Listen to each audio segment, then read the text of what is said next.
Verse 262.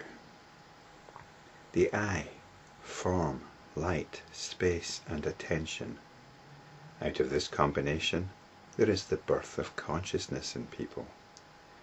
Consciousness is indeed born of the Alaya. The approach here is to first understand the verse, then to appreciate its relevance, and then to go beyond it. So let's begin with making sure we understand it.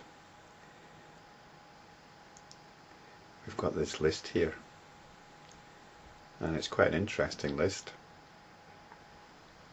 And try to understand it. We don't want to overdo it, because we want to focus on the relevance of this list and this verse. So we've got the I, the sense organ.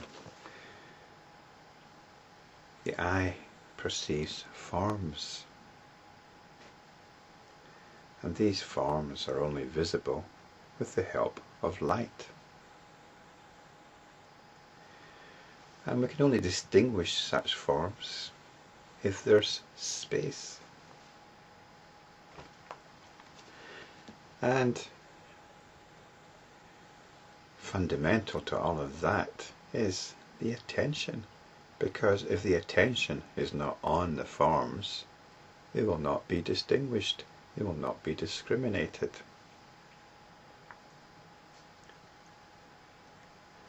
This is consciousness. It's the birth of consciousness, or the discriminating consciousness. It's when we're conscious of different things. There's that thing there, there's this thing here, and another thing over there. This is what's going on much of the time. So this is a discriminating consciousness. This is how it's born. It's born from this combination. And there are a couple of points here. First of all, there seems to be some prejudice towards the I here, some emphasis given towards the I.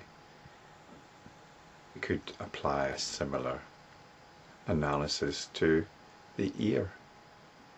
And in fact I was tempted to do a similar analysis for each of the senses.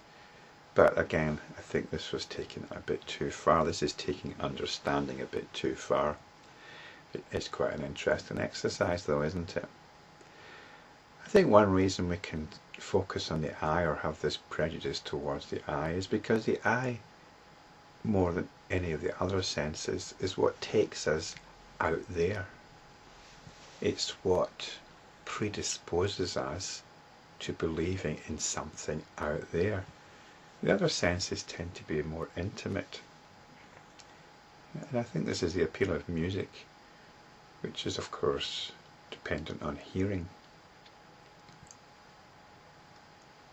And smell, taste and touch are all quite intimate senses, although they do incline us to suppose in the existence of a world out there. They're actually quite intimate senses. They bring us closer to home. So there's a good reason that this list is dependent on the I.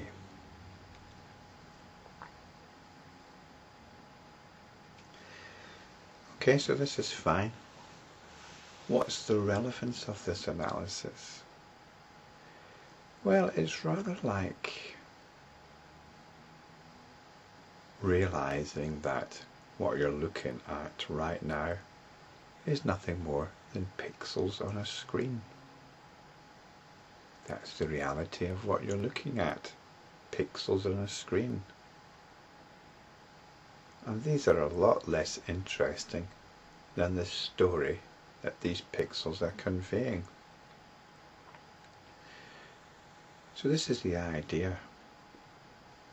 You're stepping back from the story and looking at what is actually going on. And all there are according to this analysis, all that it is the I, forms, light, space, and the attention.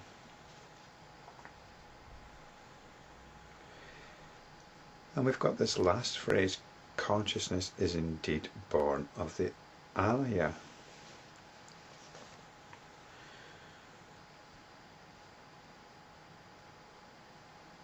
The Alaya is usually translated as the store consciousness. It's the store of all our karmic seeds. But let's not get too technical about this. It's really that consciousness which holds all potential.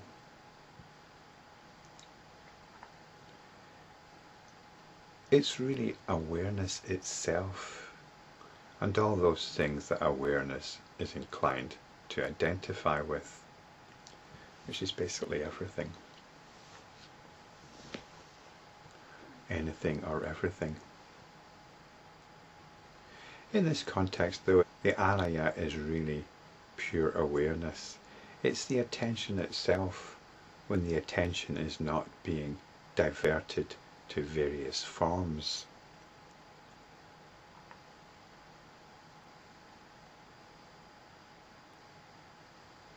And this is what, as enlightenment practitioners, we want to keep coming back to. The pure attention, awareness. So this is the relevance of this list, to dissolve our interest in putting the awareness, putting the attention out there in inverted commas.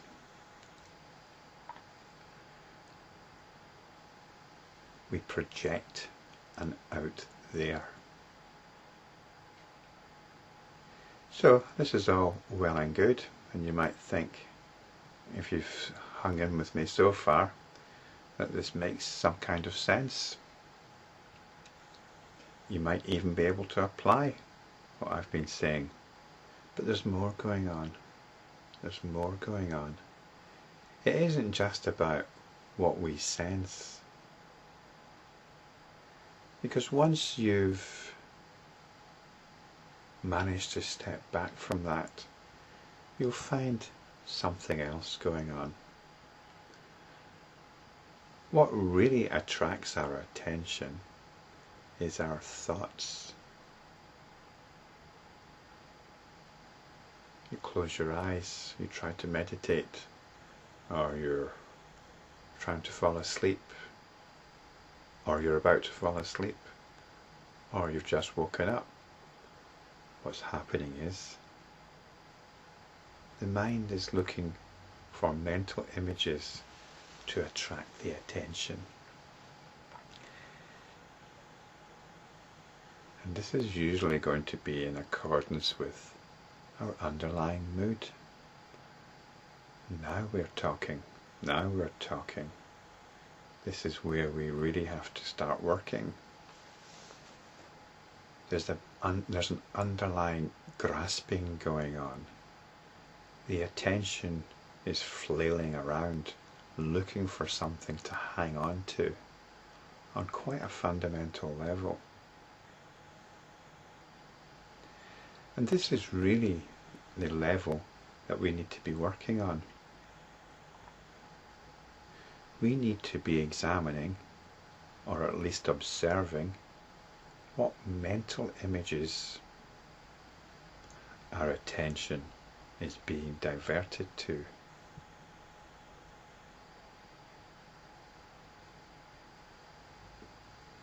Because this is what is hindering our enlightenment.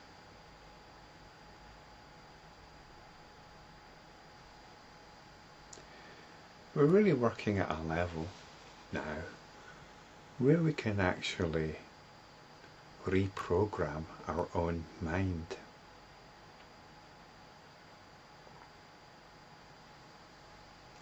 We're observing it, at its most fundamental level. And rather than just observe it helplessly, we have these teachings now.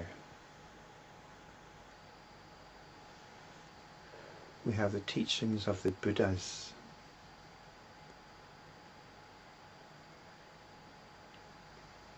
We have this mythic framework we can bring into play. Ideally, we can just come back to pure awareness, but if not, we can acknowledge other possibilities, what we might call higher or spiritual possibilities.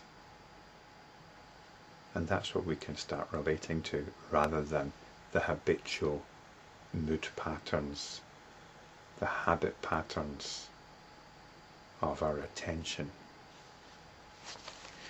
So it's this grasping which is referred to in the next verse. There is nothing grasped nor grasping, nor one who grasps. There are no names, no objects. Those who carry on their groundless, discriminative way of thinking lack intelligence. I think though I'll continue with this in the next video.